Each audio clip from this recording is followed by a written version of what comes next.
Il y a 65 des gens qui ne votent pas. Donc, il y a une porte sur 3 en moyenne qui votent. Donc, ça veut dire 2 portes sur 3 que tu n'as même pas le temps de te rendre aux idées politiques. Ils ne votent tout simplement pas. Alors qu'ils sont des citoyens qui paient leurs taxes, qui ont des aspirations, ils veulent des services en particulier, ils ont des idées pour embellir la ville, le quartier, la rue, mais ils ne votent pas. Aujourd'hui, on reçoit Timmy Jutras, candidat au poste de conseiller municipal dans le district du Lac-Beauchamp à Gatineau. Ancien étudiant en droit à l'Université d'Ottawa, il a gradué l'année dernière et a même occupé le poste de président de l'Association des étudiants et étudiantes en droit. C'est un jeune engagé, ancré dans sa communauté, mais surtout qui croit que la politique municipale, ça passe par la proximité et le dialogue. Bienvenue à 100 mètres.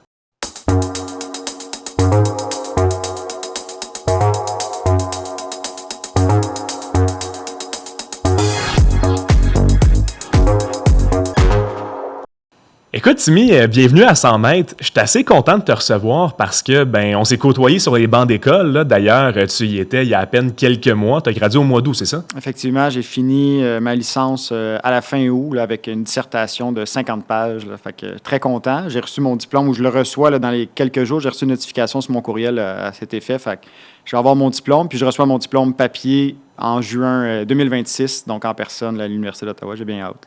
Félicitations, là, tout d'abord. Puis ce que je trouve super intéressant de te recevoir, en fait, c'est non seulement que tu as un background en droit, également en politique, puis on sait à quel point la politique et le droit, c'est interrelié, tout autant au niveau de la matière étudiée, mais aussi au niveau des intérêts. Il y a beaucoup de juristes qui vont avoir soit une après-carrière ou encore qui vont faire des petites saucettes en politique, c'est certain. Mm-hmm. Mais toi, par contre, tu as aussi commencé lorsque tu étais à l'université. On l'a dit en introduction, mais tu as été président de l'association étudiante des étudiants en droit civil, en fait, de l'Université d'Ottawa. Donc, tu as fait campagne, tout ça, tu as été élu président. Et là, tu fais une deuxième campagne en 2 ans, 2 ans et demi, mais cette fois-ci pour le poste de conseiller municipal. Qu'est-ce qui t'a, en fait, encouragé à mettre sur pause ton barreau et ton parcours en droit pour te lancer aussi rapidement après ta graduation en politique? C'est une excellente question. C'est sûr que j'ai eu la chance d'être président des étudiants en droit à l'Université d'Ottawa l'année passée. Mais avant ça, j'ai eu la chance d'occuper différents postes là, dans différentes organisations, que ce soit la Chambre de commerce d'Argenteuil, là, parce que moi, je suis un petit gars de la Chute, originalement. Je suis maintenant à Gatineau, là, mais j'ai commencé à la Chute. Donc, à l'âge de 21 ans, j'ai été élu président de la Chambre de commerce. J'ai siégé dans d'autres associations politiques, que ce soit les Jeunes libéraux du Québec, l'Association libérale d'Argenteuil provinciale et la fédérale.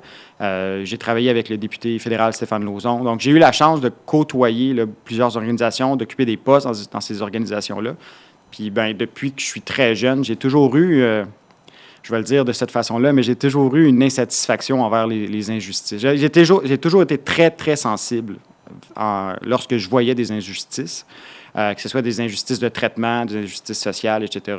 Ça m'a toujours animé. Puis, si vous voulez me faire dresser les poils là, sur les bras, c'est vraiment là, tout ce qui est les questions d'injustice.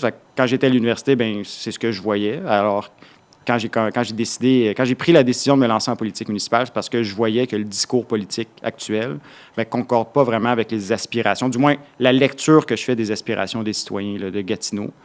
Puis je me suis dit, j'ai 30 ans bientôt, j'ai l'énergie, j'ai le temps, j'ai une conjointe qui m'appuie énormément. J'ai la chance de faire partie d'une équipe qui est dynamique. Fait que je me suis dit, pourquoi ne pas l'essayer? Puis souvent, ce que j'entends là, des gens, c'est « moi, je vais voter parce que ça me permet de chialer ». Je me dis, moi, en me présentant, ça va me permettre de chialer pendant 40 ans encore. Là, fait que c'est vraiment une belle opportunité que je vis. Puis peu importe le résultat à la fin, j'en ressors tellement grandi, vraiment, là, humainement.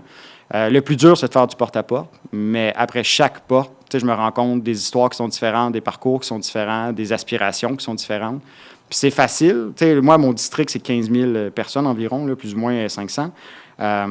Puis c'est facile de décider pour ces 15 000-là autour d'une table au conseil au centre-ville de Hull. C'est difficile d'aller les rencontrer. Puis c'est difficile de connecter avec eux. C'est difficile de connaître c'est quoi leur but, leurs aspirations. Puis c'est surtout excessivement difficile de militer contre l'apolitisme, contre le fait de ne pas s'impliquer en politique, tant fédéral, provincial, mais le municipal, c'est encore pire. Il y a 65 des gens qui ne votent pas. Donc, ça veut dire une porte sur 3. Là. Je dis porte, là, mais c'est un ménage, une famille. Là, c'est le langage municipal. Là. Fait que faire du porte-à-porte, c'est d'aller à la rencontre des citoyens à leur maison, parce que c'est pas tout le monde qui lit les médias, c'est pas tout le monde qui est sur les médias sociaux. Donc, c'est le meilleur moyen d'aller voir les personnes, nos voisins, nos amis, nos confrères, c'est d'aller cogner à leur porte. Donc, il y a une porte sur 3 en moyenne qui vote. Donc, ça veut dire 2 portes sur 3 que tu n'as même pas le temps de te rendre aux idées politiques. Ils ne votent tout simplement pas. Alors qu'ils sont des citoyens qui paient leurs taxes, qui ont des aspirations, ils veulent des services en particulier, ils ont des idées pour embellir la ville, le quartier, la rue, mais ils ne votent pas. Donc, il y a une réelle incompréhension, je dirais, de la politique municipale. Puis c'est un phénomène qu'on voit partout au Québec, voire au Canada. On va y revenir d'ailleurs plus tard. Mais je veux revenir sur les injustices dont tu parles. Donc, tu as dit que c'était une motivation pour te lancer. Mais c'est quoi le déclic ou encore, l'histoire précise qui t'a fait dire, justement, c'est mon moment. Il faut que je me lance. C'est une bonne question aussi. ça va être une belle heure. Dans le fond, j'ai pas eu un moment particulier, mais j'ai eu 2 ou 3 moments. Par exemple, cet automne, en fait, ce printemps, il y a eu les élections fédérales. Puis j'ai eu la chance, c'était ma 4e campagne fédérale à titre d'adjoint avec Stéphane Lauzon. Puis durant ce moment-là, Mario B m'a appelé une première fois en me disant écoute, j'ai entendu parler de toi, de ton parcours, etc. Puis on a besoin de jeunes en politique municipale. On a des gros enjeux à Gatineau. Est-ce que ça te tente de t'impliquer? Puis j'ai dit moi, ça ne m'intéresse pas. Après ça, il m'a rappelé. Puis il m'a demandé, il dit hey, écoute, on est plus loin dans la campagne fédérale, est-ce que ça te tente? J'ai dit non, moi, écoute, Mario, excuse-moi, mais je suis pas là, j'ai même pas encore fini mon bac, je travaille déjà à temps plein. Moi et ma conjointe, on aimerait ça avoir des enfants, etc. Fait que j'ai dit, moi, j'ai pas la tête à ça. Puis il me dit oui, mais c'est justement pour ça que tu devrais être là. C'est parce que tu es un citoyen normal. Il faut se méfier des gens qui veulent faire de la politique. C'était ça un peu s'aligner. Lui, ce qu'il disait, c'est on veut des citoyens autour de la table pour représenter les intérêts de tous les citoyens et les citoyennes. J'ai dit parfait. J'ai dit laisse-moi finir la campagne puis on se rappellera. Le lendemain de la campagne fédérale, il m'a rappelé une dernière fois. Il m'a dit est-ce qu'on peut se voir? J'ai dit oui, parfait. J'ai dit mais si j'y vais avec ma conjointe. Il dit parfait. Il dit ma conjointe va être là aussi. Moi et ma conjointe, on est allé s'asseoir à la table de cuisine avec Mario. Puis j'ai dit moi j'ai 3 conditions. J'ai dit, tu les prends pas, c'est parfait, mais moi, je ne serai pas candidat. Il dit, parfait, c'est quoi tes 3 conditions? J'ai dit, la première, moi, je veux un enfant. J'ai dit, je veux mes 5 semaines de congé parental. Trop longtemps, les politiciens, on les a vus comme, surtout, c'est un milieu hyper masculin, c'était l'homme qui fait de la politique, puis la femme qui reste à la maison. Là. Une vision très hétéronormative, très socio-construite, là, de rôles définis, puis les congés, ça n'existe pas. Moi, j'ai dit, non, moi, si je veux des enfants, comme si je travaillais dans l'industrie privée ou à la fonction publique, j'aurais droit à mes 5 semaines de vacances, je les veux. Ça, c'est la première chose. La deuxième chose, moi, je me marie. J'ai dit, forcément, il va falloir que je prenne mon voyage de noces. Il a dit, oui, ça, je comprends, etc. Puis j'ai dit la troisième, j'ai dit, jamais je veux voter contre mes valeurs. J'ai dit, moi, j'ai des principes qui me guident, j'ai 30 ans. J'ai dit, si je décide de voter là contre mes valeurs ou contre mes citoyens, je vais l'entendre parler pendant 40 ans. Parce que, tu sais, quand on est plus âgé, puis je ne fais pas d'agisme en ce moment, mais quand on est plus âgé, si on prend une mauvaise décision, c'est pas grave, parce qu'on a notre capital, on a notre retraite, on a nos expériences de vie qui font en sorte de dire, c'est pas grave, je prends ma retraite, j'en entendrai plus parler. Mais moi, si je prends une mauvaise décision à 30 ans, je vais en entendre parler pendant 40 ans. Si jamais j'aspire à occuper un autre poste là, un jour, je vais en entendre parler, de dire, oui, mais quand tu étais conseiller municipal à 30 ans, tu as voté de cette façon-là, puis aujourd'hui, tu nous dis une autre façon. Puis on le voit sur Internet, là, les montages entre les politiciens de carrière, là, ils ont les vieux vidéos qu'ils votent d'une telle façon, puis les nouveaux vidéos qui votent d'une autre. Puis là, ils sont comme, il a changé son fusil d'épaule. J'ai dit, c'est sûr que dans la vie, je vais être appelé à voter peut-être différemment sur les mêmes enjeux, mais je veux que à chaque fois, je veux que ça soit en accord avec mes valeurs, puis mes principes qui me guident. Puis tantôt, un de mes principes, là, c'est l'injustice, mais l'autre aussi, là, c'est l'accessibilité, la proximité. Puis l'intelligibilité de mes décisions. On l'apprend, on étudie en droit, là, dans chaque cours, on apprend à lire une décision juridique. Tu sais, pour des affaires comme aux petites créances, une chaîne de clôture, il peut y avoir jusqu'à 70 paragraphes qui expliquent comment le juge s'est rendu à cette décision-là. Alors que dans une décision politique, c'est flou. On voit le politicien ou la politicienne se lever, là, mettons à l'Assemblée nationale ou autour du conseil municipal, on va dire son nom, il va dire je vote contre, je vote pour. mais on ne comprend pas le processus politique derrière, le raisonnement politique ou intellectuel derrière la décision. Puis ça, je pense que ça nuit aussi au discours politique. Alors que la décision juridique, bien, on la comprend. Qu'on soit d'accord ou pas, il y a un raisonnement. Puis des fois, il y a des erreurs. C'est pas parce qu'on va en appel, on va jusqu'à la Cour suprême, puis il y a quelqu'un qui décide. Tandis que le politique, on ne sait pas, est-ce que c'est lui, personnellement, Timi Jutra, qui vote contre ça parce que lui a des intérêts privés, qui serait un conflit d'intérêts, ou il vote comme ça parce que ses citoyens veulent ça. Donc, tu sais, des fois, il y a des principes qui sont bons pour la grande ville, mais qui sont au détriment du quartier. Puis là, le politicien se retrouve à être pogné entre les deux, entre l'intérêt de la grande ville puis ses électeurs. Puis j'ai une vision du politicien municipal, en fait, du politicien tout court, que c'est un représentant des volontés de sa personne. Tu sais, je vous dirais, il y a deux visions du politicien. Il y a le politicien qu'on élit, que lui, c'est le représentant d'une personne, puis il vote selon ses valeurs, puis au bout de son mandat de 4 ans, bien, si on n'aime pas comment il vote, on le change. Puis il y a l'autre vision du politicien, que c'est un représentant. Au même titre qu'un avocat, c'est un représentant de son client. Bien, moi, je vois que le politicien, c'est un représentant de ses électeurs. Parmi ses électeurs, sur 100 personnes, il y a 100 opinions différentes. Fait que là, c'est au politicien de trancher, selon lui, c'est quoi la vision globale ou collective de sa population. Mais il ne faut jamais qu'il se détache de ça. Mais entre le fait qu'il examine l'intérêt collectif puis sa décision, ce parcours-là est très, très sombre, peu de transparence. Puis ça, moi, je trouve que c'est un élément qui nuit au discours démocratique. Là. Bien évidemment. Et tu mentionnais, en fait, que tu veux voter selon tes valeurs, mais aussi les demandes de tes concitoyens et concitoyennes. Est-ce que ça veut dire, ça, que tu voterais parfois, en fait, contre les lignes directrices du parti? C'est sûr. C'est sûr. Puis ça a été clair, là, comme je disais tantôt, autour de la table de cuisine de Mario. Là. Puis ma conjointe était là, sa conjointe était là, puis il dit « Jamais je vais voter contre le lac Beauchamp dans ce cas-ci. » Puis il me disait « Oui, mais jamais je vais vous le demander de le faire. » Mario, c'est un indépendant en ce moment. Il siège comme indépendant à Masson-Angers. Puis lui, sa vision du parti politique, c'est pas un parti idéologique qui défend des valeurs militantes. C'est la vision d'une organisation administrative qui est une équipe, un parti politique enregistré, mais qui permet d'améliorer le financement, qui permet d'avoir une meilleure coordination, qui permet d'acheter des éléments de médiatique de groupe, là, tu sais, que ce soit des annonces publicitaires, que ce soit les pancartes qu'on met, que ce soit le dépliant. Bien, on ne veut pas, on a un prix de groupe, on est 20 candidats.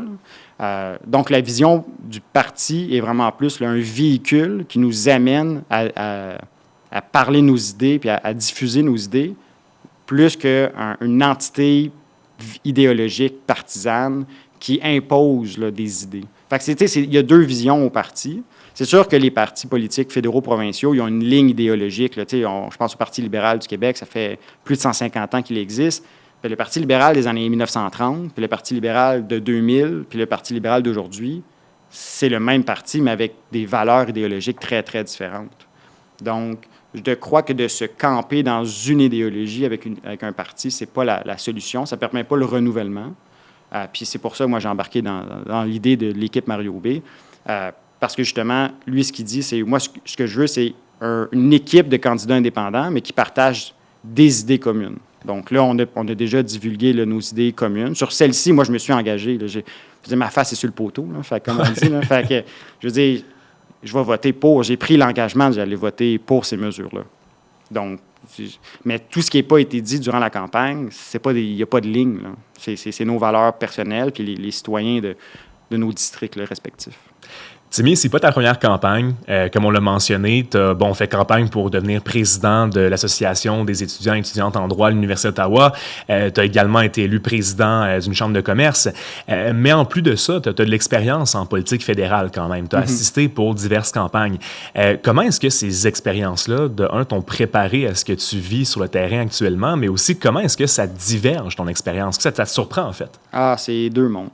C'est J'aurais aimé que mes expériences passées m'aident beaucoup, mais il y a vraiment, puis je l'ai dit pour les gens qui nous écoutent peut-être, qui travaillent pour des élus en ce moment, ou des candidats, puis c'est vraiment, il y a l'effet de proximité, du fait comme moi, par exemple, j'ai été pendant près de 6 ans là, adjoint de Stéphane Lauzon, le député fédéral, qui lui-même a été conseiller municipal avant.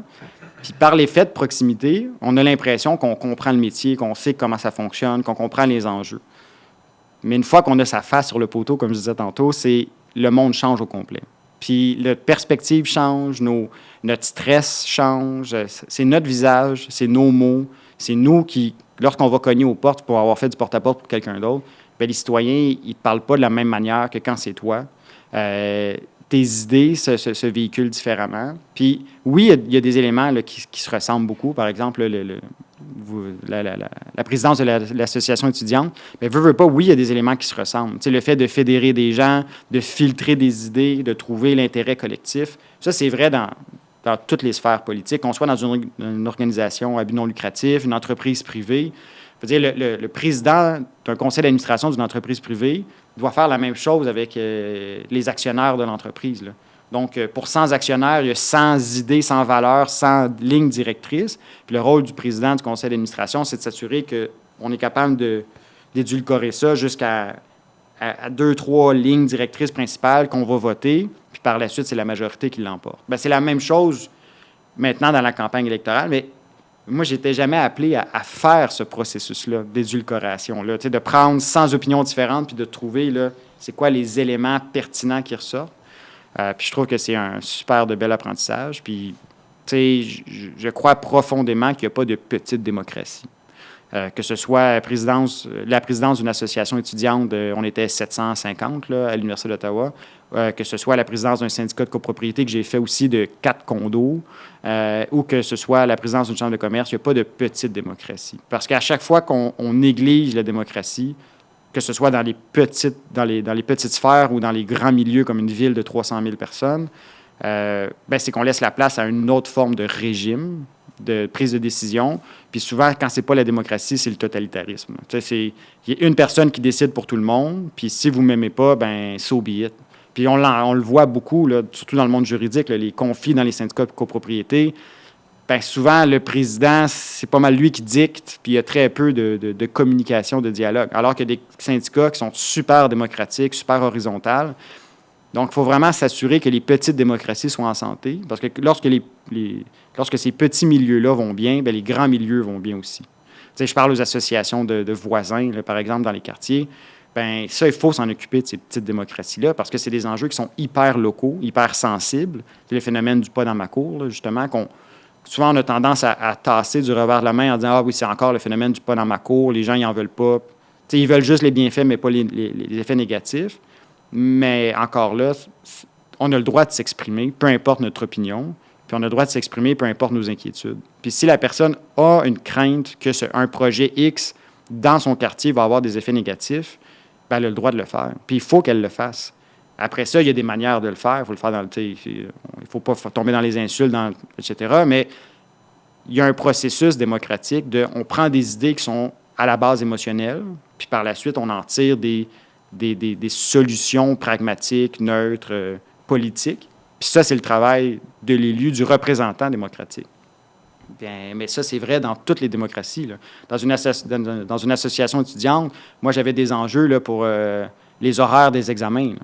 Mais c'est pas une mauvaise idée. Il y a des gens qui me disaient, moi, j'ai 4 examens dans ma semaine. Alors, puis la semaine d'après, on a une semaine de break pour la lecture. Puis après, je reviens, j'ai un examen le vendredi. Alors, on ne peut pas les éparpiller, tu sais, de façon à ce qu'on ait un examen ou 2 jours sur une période de 10 jours ouvrables. Bien, c'est effectivement. Tu sais, après ça, est-ce que la personne dit ça parce qu'elle ne veut pas étudier? Est-ce que la personne a dit ça parce qu'elle, ça ne tente pas de faire ses examens parce qu'elle sait qu'elle va avoir des mauvaises notes? C'est pas grave. La personne le dit, elle s'est exprimée, elle a pris le temps de m'écrire, de m'appeler, de m'accrocher dans un corridor pour me le dire. Puis il y a d'autres personnes qui me le disent aussi. Fait que je me dis, OK, bien, il y a peut-être quelque chose à faire. Puis à partir de là, bien, moi, je prends ça, j'écris des lignes, des directives, je m'en vais reconsulter les mêmes personnes. Ils me disent, oui, OK, c'est pas tout à fait ce que je t'ai dit, mais je comprends pourquoi tu t'écris ça. Là, par la suite, je vais rencontrer l'administration, je leur propose ça. Puis là, de là naît un calendrier des examens là, qui est plus proportionnel, qui est plus adapté à la réalité des étudiants. Donc, il n'y a pas de petite démocratie. Puis c'est une réponse qui est très longue, mais je le crois profondément, puis ça, c'est une de mes valeurs. Quand je dis la proximité, bien, c'est ça. À chaque fois qu'il y a un groupe de personnes, il y a forcément un système politique qui s'installe. Puis souvent, c'est trop souvent au plus fort la poche. Puis moi, c'est quelque chose que je décris beaucoup, là. C'est certain que c'est facile, tu sais, on voit des politiciens à la télé, bon, dans des points de presse, tout ça, c'est facile de chialer. Dire, bon, les choses vont pas bien, etc. On est bon pour chialer. Ouais, exact, mais justement, ça doit t'arriver des gens qui font des commentaires, des demandes, tu sais, avec ton porte-à-porte ou quoi que ce soit, que tu te dis, voyons donc, tu sais, c'est assez ridicule, là, ils chialent pour chialer. Est-ce que tu as cette expérience-là? Oui, mais comme, même moi, des fois, je chiale pour chialer. Là. Je veux dire, tout le monde chiale pour chialer. Je pense que c'est le plaisir là, je pense que c'est le sport national au Québec. Là. Mais après ça, comme je disais, c'est le rôle du politicien de savoir d'où vient ce chialage-là.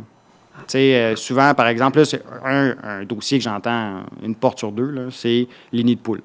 Dans ma rue, j'ai des nids de poules, j'appelle le 311, qui est la ligne d'aide là, pour la municipalité. J'appelle, je leur dis, il y a un nid de poule. Là, la personne, mettons, la personne responsable à la ville vient faire le nid de poule, mais là, il y a un nid de poule 2 mètres plus loin, puis là, il le fait pas parce que lui, il n'a pas été appelé pour ce nid de poule-là. Fait que là, la personne, elle me le dit, mais d'une façon très émotionnelle, en disant, mais ça n'a pas d'allure, ça n'a pas de bon sens, etc. Mais elle ne va pas commencer à me dire, bien, écoutez, la politique d'attribution des tâches au col bleu, à la ville, non. Elle va me dire, non, comment ça qu'il ne fait pas l'autre trou qui est à 2 mètres, t'sais? Et là, quand tu parles à l'employé de la ville, il dit, moi, j'aimerais ça le faire, mais je peux pas. Puis quand tu parles aux citoyens, ils disent, moi, j'appelle pour le nid de poule qui est devant chez nous, on va pas commencer à appeler pour tous les nids de poule de la rue. Fait que là, toi, comme politicien, tu prends ça et tu te dis, OK, il y a un problème d'administration au niveau de la gestion des nids de poule sur une rue. Là, je donne un exemple qui est fictif, mais après ça, il y a la politique de la rue complète, de donner la liberté ou la discrétion au personnel de la ville de rentrer sur une rue puis de patcher tous les trous, puis de permettre aux citoyens d'avoir un suivi qui est efficace au 3-1. Parce que lui, lorsqu'il appelle, c'est marqué que c'est complété, il sort dehors, puis le trou est encore là. Quand la demande est marquée complétée, c'est parce que le service le prend puis l'envoie à l'infrastructure ou à la voirie. Fait que là, lui, c'est complété. On va dire, il a pris la demande, il l'a transférée, mais le nid de poule n'est pas réparé. Donc ça crée beaucoup de frustration. C'est très émotionnel parce que la personne, à chaque fois qu'elle sort de son driveway, ça fait toc, toc, toc, toc. Puis c'est lui qui paye ou c'est elle qui paye là, au garagiste là, pour ses chocs, sa suspension à chaque année. Là. Je sais, je viens de changer 2 chocs sur mon auto. Ça m'a coûté assez cher, là, mais puis je comprends. Mané, tu te dis, c'est bien beau avoir des grandes idées, mais si vous n'êtes pas capable de réparer une nid de poule dans ma rue, il y a un enjeu. Donc là, c'est le rôle du politicien de dire, OK, je comprends votre frustration. C'est pas moi qui vais arriver avec une pelle puis du bitume pour faire le trou. C'est pas mon rôle comme conseiller, puis je le ferai pas bien. Mais par la suite, c'est de dire, OK, de prendre ces frustrations-là, puis quand tu te rends compte que c'est une porte sur 2 dans ton district qui te le dit, tu te dis, OK, il y a un problème au niveau de l'administration. Il y a une déconnexion entre la gestion des infrastructures de base, qui est une rue, puis les attentes des citoyens. Comme ça, après ça, comment qu'on les arrime? Ça, c'est le rôle du politicien. C'est son rôle, lui, d'arrimer les aspirations de sa population à des idées politiques. Fait que moi, c'est ce qui m'anime. Mais oui, j'en entends. Je veux dire, il y a des gens qui veulent des parcs à chiens, la porte à côté, ils n'en veulent pas. Après ça, c'est ça la beauté de la démocratie, c'est que les gens ont le droit de s'exprimer, on a le droit d'arriver avec des idées. Puis après ça, c'est le rôle du politicien ou de la politicienne de dire, voici ma plateforme, voici les idées que je défends, puis d'aller chercher la majorité des citoyens. C'est quoi l'élément dans l'expérience de campagne qui t'a le plus surpris, en fait? La difficulté d'aller rejoindre le citoyen. Vraiment, on en parlait un peu au début, là, l'apolitisme, le fait que les gens ne veulent pas nécessairement aller voter. Donc, ça, c'est une difficulté qui est très grande. Parce qu'on parle d'une démocratie là, scolaire, là, dans l'Association des droits, il y avait 65 ou 70 des jeunes qui votaient scolaires. Donc, pour la présidence de leur association étudiante. Puis quand on prend les mêmes jeunes, donc 18 à 30 ans, en politique municipale, c'est moins que 20 là, ou moins que 30 là. Donc, c'est très, très peu de jeunes qui vont voter dans la vraie politique, entre guillemets, là, donc un poste élu, mandaté, etc. Mais quand on regarde la politique scolaire, pourtant, ces mêmes jeunes-là votent à 3 ou 4 fois le taux québécois. Là. Donc, c'est de dire, OK, c'est peut-être pas que les gens veulent pas aller voter, mais c'est qu'il y a une difficulté de connecter le politique avec l'aspiration citoyenne. Puis ça, je trouve que c'est le plus dur. Parce que le vivre comme adjoint, comme je disais tantôt, c'est pas ma face qui est sur le poteau. Fait que moi, à la fin, si les citoyens, on frappe à 50 portes une journée, puis les 50 ont dit, moi, je vais pas voter, moi, ça change pas grand-chose. Je vais me coucher quand même. Mais le candidat, qui a, lui, sa face sur le poteau, c'est son rôle à lui de dire, ces 50 citoyens-là, on est en train de les échapper démocratiquement. Fait que, est-ce que c'est parce que mon discours n'est pas arrimé avec leurs aspirations? C'est-tu parce que je sonne comme une cassette? C'est-tu parce que j'ai pas une belle démarche? C'est-tu parce que les médias sont pas, ils vont pas les chercher? où est-ce que la responsabilité du citoyen finit, puis où est-ce que celle du politique commence. Puis ça, moi, je trouve que c'est quelque chose qui est très difficile là, à gérer. Puis ça, je veux en parler parce qu'aux dernières élections municipales, en fait, celles qu'on vit en ce moment, il y a des statistiques qui sont sorties récemment, c'est près de 58% des élus qui l'ont été par acclamation. Ouais. Donc, sans qu'il y ait à faire compétition, à faire campagne, sans que le citoyen ait à aller voter. Comment t'expliques ça? C'est-tu un désintérêt envers la politique municipale? C'est-tu une incompréhension de la politique municipale? Parce qu'il y a clairement quelque chose qui ne fonctionne pas, là. Puis en plus, ces chiffres-là, ils ne prennent pas en compte les postes qui n'ont pas été élus parce que faute de candidats. Là. Donc ça, c'est des postes qu'il y a eu une ou un seul candidat, une seule personne, mais il y a des postes qu'il y a 0 personne. Là, il y a un projet pilote, une quarantaine de municipalités au Québec qui vont passer de leur conseil municipal de 6 à 4. Donc, il y en a sur la Côte-Nord, il y en a au Saguenay-Lac-Saint-Jean. Donc, on passe de 6 conseillers à 4. Puis la principale raison de ces gens-là, c'est de dire, bien, c'est trop dur d'aller recruter des citoyens. Donc, ça, on parle de petites collectivités. Dans les grandes villes, c'est difficile là, d'avoir des élections par acclamation, mais quoi qu'à Longueuil, il y en a eu. À Terrebonne, il y en a eu. Donc, il y en a dans les grandes villes quand même. Je pense qu'il y a un maire, là, si je ne me trompe pas, c'est Terrebonne, justement, mais je pense qu'il a été élu par acclamation. Puis c'est la 10e plus grosse ville au Québec. C'est Terrebonne ou Mascouche. C'est la Naudière, mais il a été élu par acclamation. Donc, quand on entend ça, tu te dis, il y a un déficit de démocratie. Est-ce que c'est parce qu'il était le meilleur maire ou la meilleure personne pour diriger sa ville? Peut-être. Mais même les meilleures personnes ont toujours des défauts. Je veux dire, moi, le premier, j'ai énormément de défauts. Puis pourtant, on est 4 candidats là, dans mon district électoral à faire campagne en ce moment pour un district de 15 500 personnes, 15 000 personnes. Donc, alors qu'une ville de 100 000 personnes et plus, il y a un candidat pour la mairie, bien, moi, je trouve qu'il y a un déficit démocratique majeur. Là. C'est sûr, parce qu'il y a des idées de citoyens qui ne sont pas représentées. Et pas juste ça, tu sais, quand on a simplement un candidat, ben donc sans opposition réelle, ben est-ce qu'il y a vraiment des débats? Est-ce qu'il y a vraiment un échange d'idées? Est-ce qu'on vient vraiment tirer le meilleur, tu sais, du candidat en soi? Non. Mais est-ce que tu dirais plutôt que c'est un désintérêt de la population envers la politique municipale ou c'est vraiment le fait que le rôle en soi est peut-être pas intéressant pour attirer des candidats? Il y a 2 politiciennes au Québec, là, des jeunes politiciennes là, qui sont allées aux coulisses du pouvoir. Là, je pense que c'est le 12 octobre, fait que c'est très récent. Puis ils ont parlé justement de cette question-là, à savoir, bien, est-ce que c'est le fait que la politique... En fait, parce qu'il y a eu une nouvelle vague de jeunes politiciens à partir de l'année 2021. 2017, ça a commencé avec surtout des conseillers, puis 2021, beaucoup de jeunes et jeunes mairesses. Donc, je pense à Stéphane Boyer à Laval, Catherine Fournier à Longueuil, Évelyne Baudin à Sherbrooke, Alicia Despins à Québec. Elle, ça faisait depuis 2017 qu'elle était là. Mais il y a beaucoup de jeunes qui sont rentrés en politique en 2021, puis il y a beaucoup de ces jeunes-là qui ne se représentent pas aujourd'hui. Puis là, la question qui leur avait été posée, c'était pourquoi? Pourquoi il y a eu des jeunes qui rentrent, puis pourquoi il y a des jeunes qui ressortent? Puis il y a 3 phénomènes qui ressortent le plus. Là. C'est le fait que les pouvoirs des élus municipaux sont beaucoup moindres que ce que les citoyens s'attendent. Les villes sont construites vraiment comme des conseils d'administration. C'est la vision du Québec envers les municipalités, là, c'est des organismes publics. Là. C'est juste que la méthode, au lieu de nommer des dirigeants, sont élus par la population. Mais les pouvoirs réels politiques sont très faibles. Comparativement à un député ou un gouvernement, qui a les 2 mains sur le volant de l'appareil gouvernemental, entre l'élu et l'administration municipale, là, c'est vraiment séparé, puis il y a un mur de fer entre les deux. Donc ça, c'est la première. La deuxième, forcément, la politique municipale, pendant longtemps, ça a été considéré là, des compétences de base, service à la propriété, là, déneigement, poubelle, rue. Donc ça, c'était les grandes lignes là, de l'action politique municipale. Fait que c'est sûr que ça intéressait surtout les propriétaires blancs puis les propriétaires vieux. Donc, parce que c'est eux qui détenaient le capital, c'est eux qui détenaient les propriétés. Fait que forcément, bien, quand ils payaient des taxes, c'était eux qui étaient intéressés. Pendant longtemps, en fait, c'était souvent que les propriétaires qui avaient le droit de vote. On le voit à travers l'Occident. Là, les gens qui étaient éligibles à voter au municipal, c'était les propriétaires fonciers. Donc là, ça a évolué. On a eu le droit de vote à tous. Mais encore aujourd'hui, quand je cogne à des portes, il y a des gens qui disent « Ah, mais moi, je suis juste locataire. » Puis là, je leur dis « Non, mais vous avez le droit de vote. Là. Comme tout le monde. Vous êtes citoyen d'abord, là, locataire ensuite. » Puis les gens me disent « Non, je vote pas vraiment. Je veux dire, j'ai pas d'enjeux municipaux. » Je dis « Ben oui. La qualité de l'eau que vous buvez, les rues que vous prenez, les parcs, les bibliothèques, la qualité de l'air, c'est toutes des compétences municipales, là. Développement économique, Donc, il y a une méconnaissance aussi des compétences municipales, puis du fait qui est éligible à pouvoir se présenter, à pouvoir se présenter puis défendre ces idées-là. Puis le troisième, c'est que forcément, entre les aspirations d'un quartier puis les pouvoirs réels du politicien, bien, il y a un monde. Il y a vraiment un déficit. C'est pas le politicien, c'est pas le conseiller municipal qui décide telle rue va être faite, va être repavée, puis telle rue va pas l'être là, cette année. Là. C'est des plans directeurs, c'est des plans d'infrastructure, c'est voté sur 4 ans, 10 ans.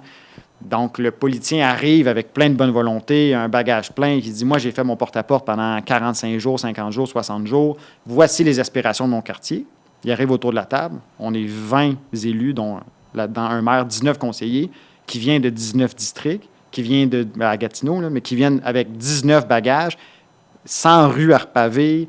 Voici les enjeux, voici ci, voici ça. Puis là, c'est des élus qui ne partagent pas nécessairement les mêmes valeurs, les mêmes principes, qui ne partagent pas la même réalité géographique. Elmer à Gatineau est vraiment différent que Buckingham. Gatineau est différent de Hull. Ça fait en sorte que là, tu arrives autour de la même table décisionnelle, puis là, tu as l'impression que tu arrives avec un pouvoir de décision concret, puis là, tu es soumis à des processus administratifs qui sont très lourds. Tu es soumis à une opposition idéologique par le fait que c'est des gens qui ne pensent pas de la même manière. Puis, ben, tu as une pression citoyenne de dire, ben, tu as fait du porte-à-porte pendant 90 jours, tu m'as dit que tu allais me promettre des choses, puis tu ne l'as pas fait. Donc, ça explique beaucoup pourquoi les jeunes se désintéressent, puis qui s'intéressent davantage au pouvoir là, provincial puis au pouvoir fédéral, parce qu'on a le sentiment que les gouvernements provinciaux fédéraux ont davantage de pouvoir. Puis c'est vrai, là, d'un point de vue constitutionnel, là, ils ont un pouvoir résiduaire dans leur champ de compétences qui fait en sorte que le gouvernement a un droit d'agir dans toutes les compétences là, qui sont définies à la loi constitutionnelle. Les municipalités, si Québec ne leur donne pas explicitement le droit, ils ne peuvent pas le faire.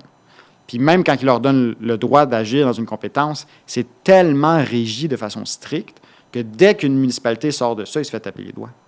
Donc, c'est sûr que pour un jeune, ben, tu te dis, ben, moi, je peux travailler à la fonction publique, ou je peux travailler là, dans la construction, je peux travailler dans le privé, avoir mes fins de semaine, pas faire des soupers spaghettis, pas aller voir les citoyens, pas avoir mon visage qui est connu de façon publique quand je vais faire mon épicerie, puis je vais faire un salaire qui va être égal, sinon supérieur au fait d'être conseiller municipal, ou de me lancer en politique municipale, puis avec toutes les choses que j'ai dit tantôt, puis en plus d'avoir un salaire qui n'est pas nécessairement très compétitif, ben je veux partir d'une jeune famille, je veux avoir ma maison, je veux partir dans la vie, bien, est-ce que tu vas faire le choix de sauter en politique municipale? Peut-être pas. Parce que ce n'est pas nécessairement très valorisé. On le voit aussi en ce moment, là, lorsqu'on parle des élections municipales, on parle beaucoup des maires et des mairesses, très, très peu des conseillers municipaux. Donc, c'est un travail qui est dans l'ombre. Puis quand on les remet à la surface, bien, c'est souvent parce que c'est des scandales, c'est des erreurs, c'est des mauvais coups, mais on parle très peu des bons coups. Donc, c'est sûr que c'est difficile. Mais moi, je me dis, bien, aux grands enjeux, les grandes responsabilités, puis moi, j'ai le goût de sauter dans l'arène. Puis ça se peut que dans 4 ans, je revienne à votre podcast, puis je dise, bien, moi, plus jamais je vais faire ça, puis c'est fini, puis j'accroche ma serviette. Mais moi, j'ai ce profond optimisme dans ma vie de me dire, bien, si je le fais pas, je le sais pas. Ouais. Mais ça me surprendrait que tu arrêtes. Oui, bien, écoute, on verra. Mais en fait, il faudrait que je commence. Là. Les élections, c'est le 2 novembre. Je vais inviter les gens à aller voter, mais je me dis, même si je ne gagne pas, ce processus-là, il m'a donné beaucoup. Puis j'apprécie vraiment tous les gens là, que j'ai rencontrés durant les 3 derniers mois. Là. C'est vraiment un héritage incroyable là, que je vais garder toute ma vie. Rendu là, te fais-tu reconnaître à l'épicerie ou non? Oh, oui. Ouais, hein? Ah, oui. Des fois, moi, le matin, je suis marabout. Là. Je ne suis pas quelqu'un de matin. Là. Puis des fois, je vais au Tim Hortons ou je vais au McDo, là, je cherche un café. Là. Puis là, tu sais, les gens me regardent, mais je ne sais pas si parce qu'ils me reconnaissent ou pas, mais moi, je suis bête. Là. Puis surtout, en ce moment, je suis cerné, fait que mes traits sont plus sévères. Puis là, forcément, des fois, je ne sais pas, est-ce que les gens me reconnaissent? Ils sont juste polis, fait qu'ils me disent bonjour, ou parce qu'ils veulent que je leur parle. Ou... Fait que là, moi, j'apprends aussi à naviguer avec l'image publique, à petite échelle, parce que forcément, je ne suis pas premier ministre du Canada, là, mon visage n'est pas partout en ce moment. Mais quand même, il y a des gens qui commencent à me reconnaître ou des gens que j'ai croisés dans une activité, dans du porte-à-porte, puis là, dans un autre événement, je les recroise. Ben, tu sais, je vais les saluer, etc. Mais je vais pas... J'ai pas encore le réflexe, tu sais, d'aller les voir, de prendre l'initiative. Puis il y a des gens qui me l'ont dit en voulant dire « Ah, ben, tu sais, t'es pas sympathique ou t'es gêné. » Mais je suis comme « Oui, mais si je commence à parler à chaque personne que je re-rencontre, ben, ça devient lourd, là, ça devient difficile. Mais en même temps, ça fait partie aussi du travail. Tantôt, quand je disais, c'est le travail du politicien aussi d'aller rapprocher la démocratie municipale, ben, ça fait partie de ça, de s'intéresser, de parler, de discuter. Puis, il y a 3 mois, j'étais beaucoup moins à l'aise de le faire. Aujourd'hui, là, c'est rendu là, un réflexe que j'ai. Puis j'en retire beaucoup aussi parce que les gens sont contents de me voir. T'sais. Les gens sont contents de me parler, de voir que je suis sur le terrain, de voir que j'existe, que je suis plus qu'une face sur un poteau. Puis ça, j'en retire beaucoup, là, humainement. Mais ma conjointe, elle trouve ça difficile un petit peu pareil. Parce qu'on va faire l'épicerie, puis moi, ça me prend 25 minutes de plus parce que je parle avec les gens dans les allées. Là. Fait qu'elle la part avec le carrosse. Là. Puis là, elle va faire le reste de l'épicerie. Mais... C'est ça, pour la première fois de ta vie, tu n'as pas à t'obstiner de parler à l'épicerie. Non, c'est ça, exact. Écoute, il y a une question que je veux te poser vraiment à l'impromptu. Mm-hmm. On a eu le droit au courant des dernières années à un mouvement assez marqué au niveau du monde des affaires. Donc, bon, on connaît le phénomène des influenceurs, mais de plus en plus de propriétaires d'entreprises et de PME, en fait, deviennent eux-mêmes des créateurs de contenu et des influenceurs. On le voit principalement aux États-Unis, mais ça fait son chemin tranquillement pas vite au nord de la frontière, là, donc chez nous au Canada. Est-ce que tu penses que la même chose se prépare en politique? Parce que tu le mentionnes, tu es reconnu à l'épicerie, tu sais. Ah, ben c'est déjà fait. Mais je parle de quasiment vlogger ton quotidien. As-tu vu des députés ou encore des conseillers municipaux agir de la sorte? Penses que c'est ça qui s'en vient? C'est quoi la politique 2.0? C'est sûr que la politique municipale est à la traîne de la politique provinciale, qui, elle, est à la traîne de la politique fédérale, qui, elle, est à la traîne de la politique américaine. Donc, tu sais, l'effet domino, là, ça part aux États-Unis souvent. C'est des trendsetters. Puis par la suite, ça va se rendre jusqu'aux petites démocraties, comme on disait tantôt. Mais le fait de partager sa vie, de partager du contenu, là, comme on le dit, de devenir des créateurs de contenu politique, bien ça commence à faire son chemin, surtout avec les jeunes politiciens. Les personnes plus âgées, c'était souvent, là, on prend un souper, on va dans un souper spaghetti, les organisateurs vont prendre une photo officielle, on va la publier. Maintenant, on voit davantage de vidéos, on voit davantage de podcasts, comme on le fait aujourd'hui, on voit davantage là, de défis, là, comme les trends sur TikTok, là, les danses, etc. Donc, on le voit, mettons, Sonia Lebel en fait, Geneviève Guilbeault en fait, mettons, provincial. Des vlogs, j'ai Mathieu Lévesque, là, qui était le député de la CAQ ici, qui en a fait un là, avec Gatineau TV. Donc, c'était comme une journée dans la vie d'un député. Donc, même moi, je fais des vidéos là, sur ma page Facebook. C'est plus facile. Les gens regardent plus les vidéos que lisent les textes. Mathieu Lévesque en a fait un avec nous, d'ailleurs. Ah oui, ben c'est ça. Ah, effectivement, oui, en plus, c'est vrai. Donc, il a fait un podcast en plus. Donc, je pense que les politiciens sont appelés à créer du contenu politique de différentes manières pour encore aller rejoindre la population. Je pense que ça vient de plusieurs facteurs, mais les 2 principaux, c'est le fait que les médias traditionnels, donc les médias classiques, rejoignent moins de gens qu'autrefois. Donc, les médias de proximité. Là, on parle, mettons, un média de quartier ou un journal de quartier, etc. On a de moins en moins des journaux. Fait que ça fait en sorte qu'on a accès aux nouvelles difficilement. Donc, la meilleure manière d'aller avoir accès aux nouvelles, ben, c'est par les gens qui la diffusent. Maintenant, on a le choix d'avoir une plateforme de diffusion qui est neutre, comme un journal qui est, par exemple, le journal du matin. Là, j'invente un nom, mais là, c'est une diffusion qui est neutre, qui est opaque. On ne sait pas vraiment qui est derrière, etc. Puis le trend que tu parles aux États-Unis là, avec les entrepreneurs, bien, eux, c'est de devenir un brand personnel parce qu'on associe nos valeurs à la personne qui est là. On le sait que cette personne-là est au-dessus d'une organisation de 100 employés, 500 employés, 1000 employés. Mais le fait d'apposer ces valeurs-là à une seule personne, comme on le fait avec un premier ministre, comme on le fait avec un leader spirituel ou religieux, bien, ça permet de faciliter la connexion avec le citoyen. Tandis que si c'est un parti politique ou si c'est un mouvement qui est non identifiable à une seule personne, bien, ça devient difficile d'apposer ces valeurs-là à une seule personne. C'est sûr qu'il y a des dérives. Donc, on le voit là, on le voit aussi dans le monde des affaires, là, que donc on a des dirigeants qui mettent tout le glamour sur eux, viennent chercher tout le prestige au détriment des travailleurs qui, dans le day-to-day, le font. Donc ça, c'est une sorte de dérive. C'est sûr que ça va être une dérive politique aussi, qu'on va centraliser beaucoup de l'attention médiatique sur certains élus qui, eux, produisent du contenu de qualité au détriment de d'autres élus qui font du travail de qualité, mais qui ne sont pas capables de le diffuser. Donc ça va être un enjeu, en fait, de est-ce que la diffusion du contenu médiatico-politique va être arrimée à l'efficacité politique?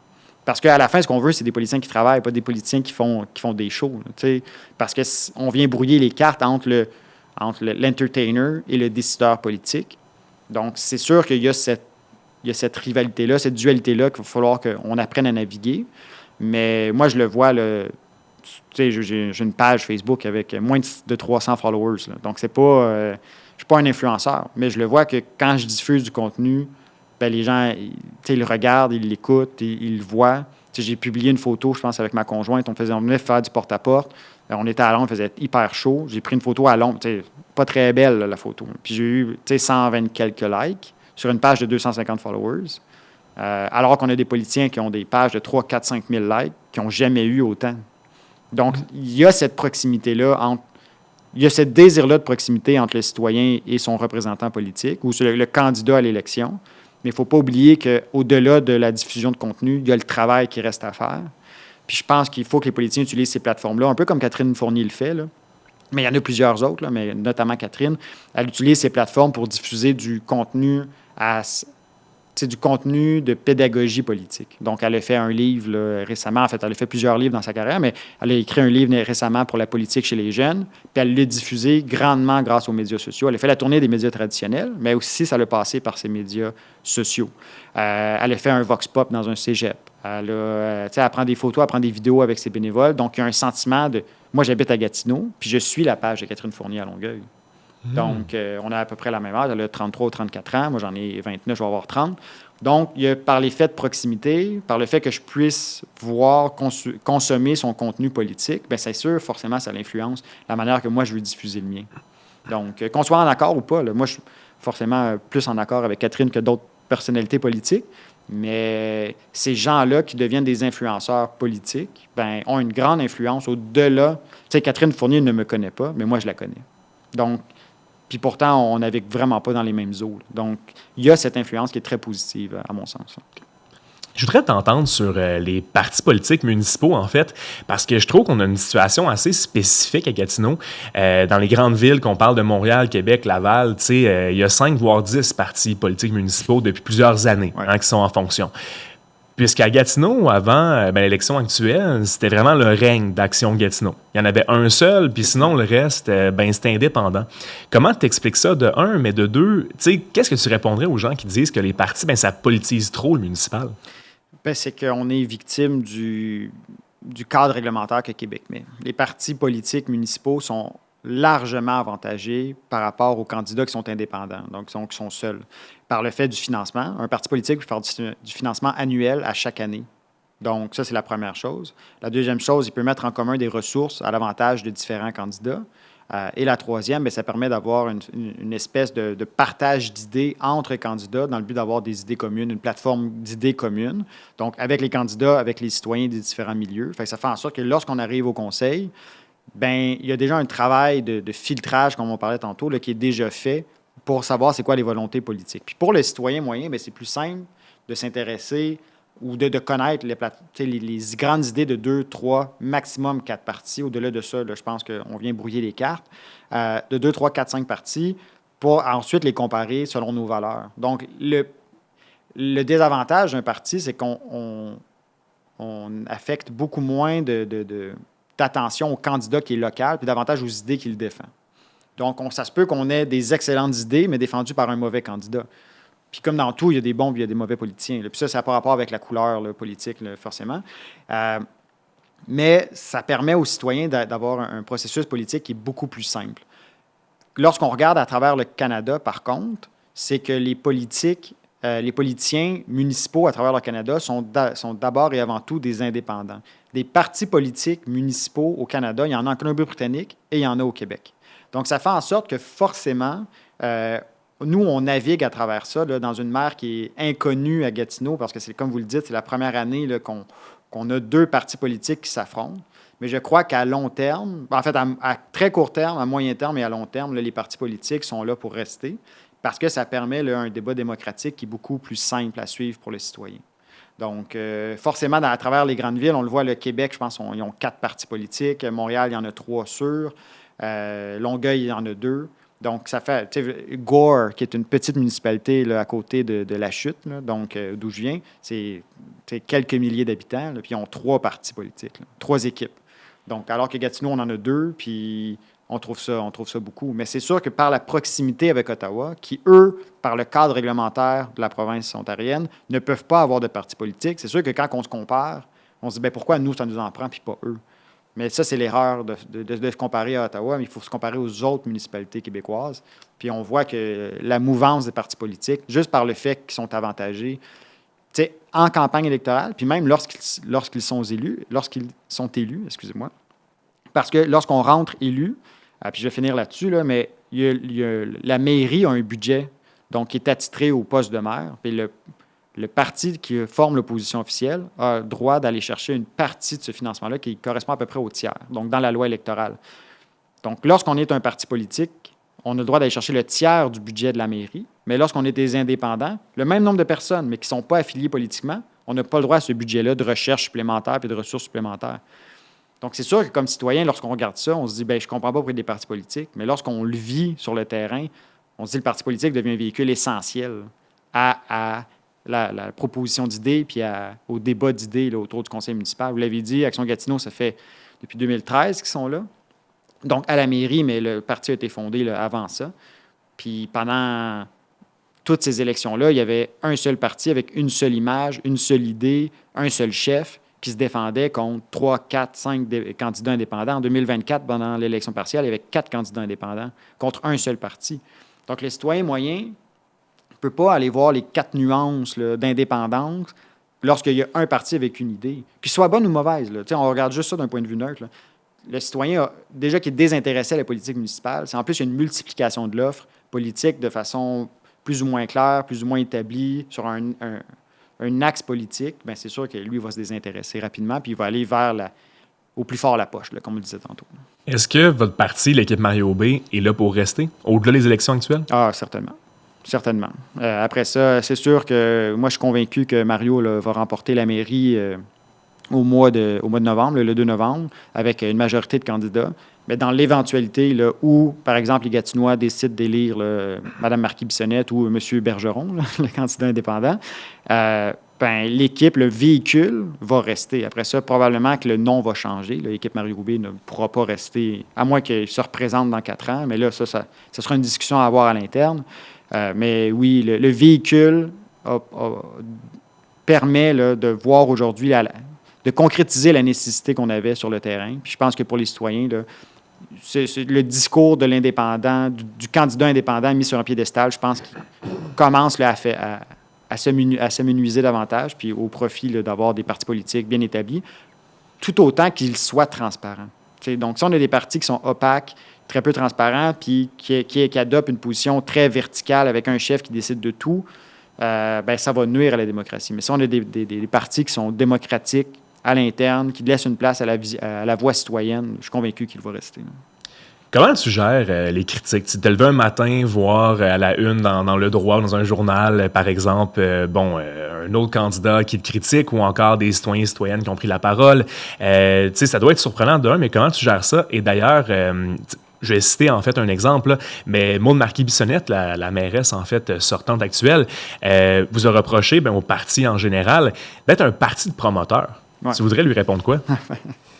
Je ne vais pas lui répondre à elle directement parce que c'est la beauté de ce genre d'attaque-là, c'est que c'est des attaques qui sont diffuses. Fait que tu portes le chapeau s'il te fait, puis moi, personnellement, il ne me fait pas du tout. Là. Tu devrais me voir avec un marteau. Là. Je fais plus peur que je fais de bien. Là. Donc, de nous traiter de parti de promoteur, parce qu'on a un candidat qui s'appelle Guillaume Gaboury, qui est à Elmer, qui est propriétaire d'une PME de 5 employés avec son meilleur ami, donc d'une construction, là, une compagnie de construction. Je trouve ça, c'est juste la petite politique. Puis je trouve ça dommage parce que, je veux dire, tout le monde a le droit de se présenter en politique. On le disait tantôt, 58% des postes ont été élus par acclamation au Québec, sans compter les postes qui n'ont juste pas de candidature.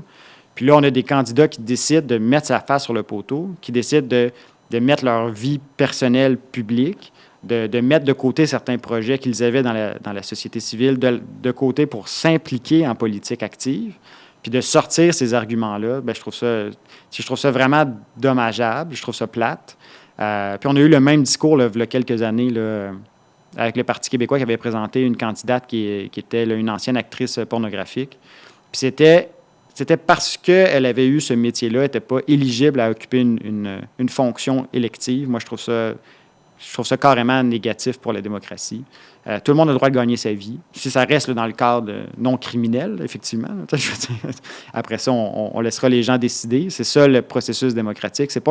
On postule pas à un emploi là, quand on se présente en politique. Ce n'est pas trois personnes assises à une table qui décident si oui ou non on est fit for the job. Là. On a des gens normaux qui ont des problèmes normaux avec des jobs normaux, puis on décide de s'investir dans nos communautés. Puis après ça, par le fait qu'on occupe un emploi dans l'industrie de la construction, on est unfit for the job, selon elle. Mais moi, je trouve ça dommageable. Parce que, je veux dire, moi, j'ai des amis électriciens, sont très, très bons, puis ils seraient des très bons politiciens, mais ils le font pas parce qu'on les valorise pas. J'ai des amis plombiers, ils seraient des très bons politiciens, mais on les valorise pas. Puis quand on regarde le portrait économique de l'Outaouais, après la fonction publique, le plus gros domaine économique, c'est l'industrie de la construction. C'est 16 000 emplois. Je pense que c'est 1,6 milliard de retombées économiques pour la région. Puis de se faire dire être un parti de promoteurs parce qu'on encourage la construction pendant qu'on est dans une crise du logement. C'est bien beau de dire il faut construire. C'est qui va les construire? Encore là, tantôt, c'est pas moi avec ma pelle qui va patcher les nids de poules. Pas moi qui va y aller avec un marteau sur les chantiers de construction, les construire, les bâtisses. Là. Donc, c'est un discours qui est déconnecté de la réalité. Puis je trouve ça plate qu'on tombe dans les attaques personnelles. Nous, on a eu une campagne positive, puis c'est ça. Je trouve ça juste plate. Les villes sont souvent associées à des dossiers super concrets. On peut penser au déneigement, aux routes, aux nids de poules, comme tu as mentionné tantôt.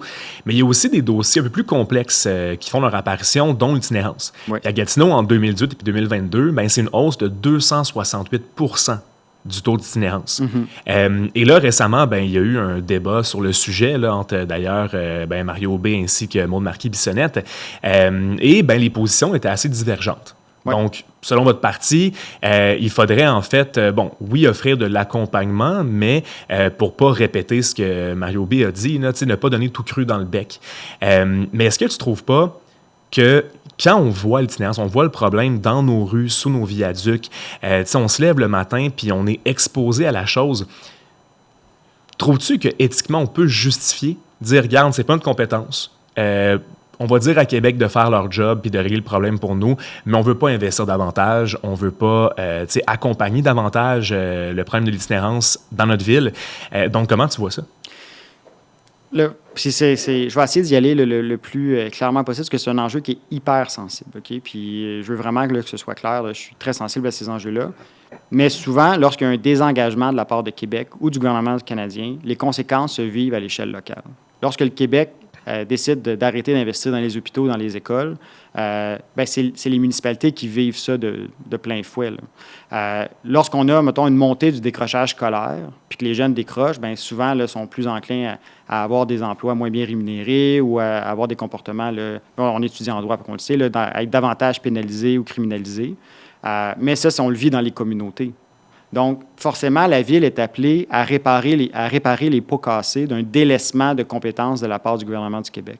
On le voit en itinérance. Le problème de l'itinérance, c'est le résultat d'une série de décisions politiques qui ont été prises par le gouvernement fédéral et le gouvernement provincial. Lorsqu'on parle du logement social, par exemple, il manque de logements sociaux à Gatineau. Puis ça, c'est un constat là, qui est partagé à travers les deux équipes politiques, mais à travers la population également.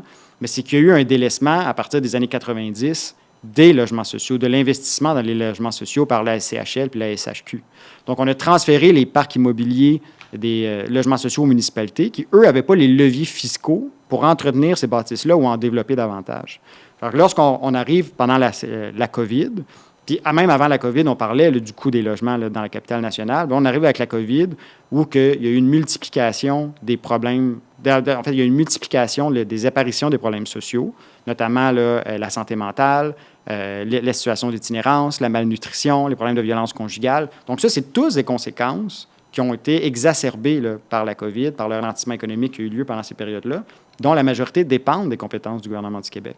Lorsqu'on parle des services psychosociaux en accompagnement des personnes là, de problèmes de santé mentale, c'est le gouvernement du Québec, à travers le CISO en Outaouais, qui le fait. C'est les travailleurs sociaux, c'est les médecins, c'est les infirmières, c'est les infirmiers également, c'est les gens qui travaillent dans le day-to-day à aider ces personnes-là à faire de l'accompagnement.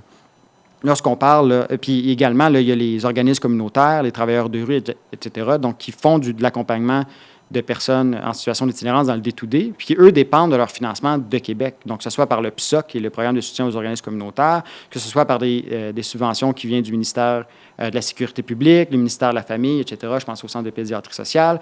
Donc, c'est tous des organismes communautaires qui dépendent de financements provinciaux, qui exercent dans des compétences provinciales, mais dont la conséquence se vit au municipal. Donc là, la réponse, ça a été, durant l'épisode de la COVID, la mairesse, c'était France Bellil. Et elle, sa réponse, ça a été de dire, puis sa vision politique, ça a été de dire, la municipalité ne peut pas prendre en charge cette compétence-là parce qu'on n'a pas les effectifs à l'interne, donc l'expertise à l'interne de gérer cette crise de l'itinérance-là. On n'a pas de travailleurs sociaux à la ville de Gatineau, puis le département qui s'occupe de ça, c'est le département des loisirs.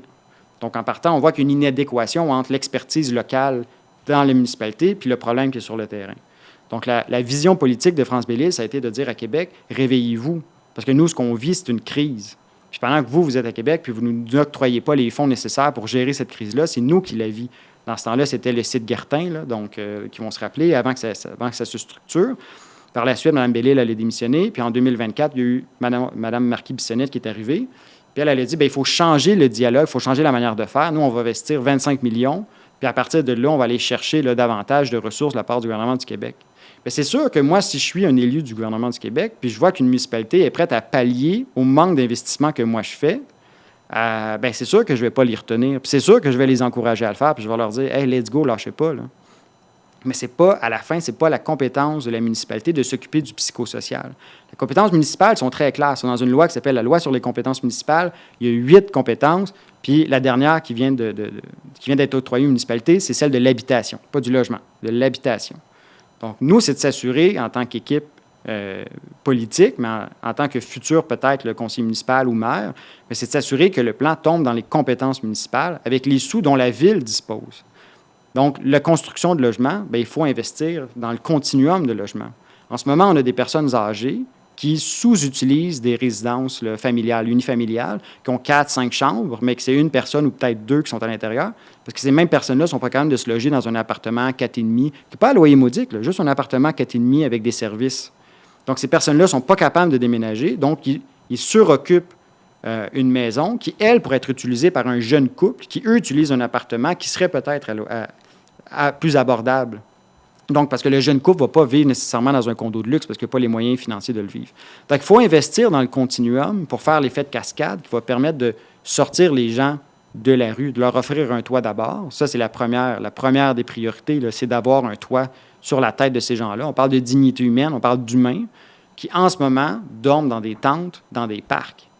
Au Québec, au Canada, dans un pays du G7, dans un des pays les plus riches au monde, on a des gens qui dorment dans des tentes qui passent au feu parce qu'ils se réchauffent avec des chandelles, avec des gaz propane, parce que l'hiver, au Québec, il fait froid. Puis l'automne, il fait froid. On a des nuits à 0 degré en ce moment, là. Puis il n'y a aucune solution à moyen terme pour que ces gens-là puissent sortir de la rue. Donc, lorsqu'on parle de compétences provinciales, c'est ça, c'est de dire, oui, la Ville est prête à faire son bout de chemin, mais il faut que le leadership vienne de Québec. Il faut que Québec prenne ses responsabilités, prenne ses pouvoirs en main, puis décide d'investir massivement, puis de dire, voici la direction qu'on prend, puis la Ville, par la suite, d'être un partenaire avec eux, puis de dire à ces gens-là comment on va les aider. Parce que c'est bien beau de prendre une personne en situation d'itinérance en ce moment, qui, par un effet de comorbidité, a aussi un problème de santé mentale. C'est bien beau de prendre cette personne-là puis la mettre dans un logement. Mais si cette personne-là n'a pas de suivi psychosocial, dans 1 an, je vous le dis tout de suite, dans 3 mois, elle va être ressortie de son logement puis elle va retourner dans la rue. Donc, ça prend une solution qui est structurante, mais qui passe nécessairement par les organismes communautaires qui, eux, sont sur le terrain, qui ont le leadership professionnel pour le faire. Ça passe par un appui financier du CISO, donc qui vient du gouvernement du Québec, qui, lui, reçoit les sommes fédérales. Et par la suite, ça prend un partenariat avec la Ville qui, lui permet de coordonner ça à travers ses champs de compétences. Ta vision pour Gatineau, Timmy, en une phrase, ça serait quoi? Ville prospère.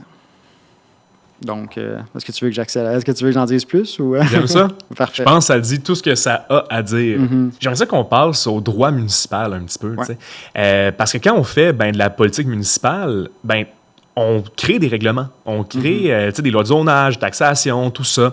Bon, toi, t'as gradué en droit, t'es pas encore officiellement avocat, là, tu vas ton barreau prochainement, mais à quel point est-ce que les députés ont conscience qu'ils font du droit quand ils adoptent des nouveaux règlements, des nouvelles lois ou des rôles de taxation, quand ils ne sont pas eux-mêmes juristes?